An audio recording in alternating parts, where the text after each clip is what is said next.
Gellir monitro lefelau fyrwa yn syml iawn heb unrhyw amhiraeth ar y gytref trwy osod bwrdd archwilio gwyn o dan lawr rhwyllog.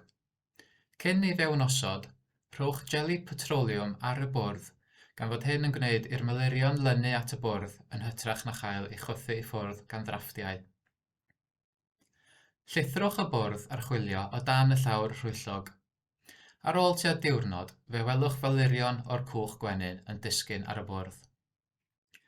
Gadewch y bwrdd yn ei le am 7 diwrnod, ond mae'n well gwneud cyfrif a glanhau'r bwrdd hanner ffordd drwy'r amser hwn ac yna ailosod y bwrdd am yr ychydig ddyddiau sy'n weddill. Mae hyn yn lleihau darlleniadau camerweiniol oherwydd gall milurion, gan gynnwys gwyddon, cael eu bwyta gan bryfed sy'n chwilota am fwyd neu eu chwythu i ffwrdd gan ddrafftiau. Cadewch nodyn o nifer y gwyddon sydd wedi'u cyfrif ac ychwanegwch hwn at y nifer sy'n cael ei cyfrif ar ôl y dyddiau sy'n weddill. Ar ddiwedd y cyfnod o 7 diwrnod, cyfrifir y nifer dyddiol o wyddon sy'n disgyn ar y bwrdd trwy rannu cyfanswm nifer y gwyddon a welir ar y bwrdd a 7.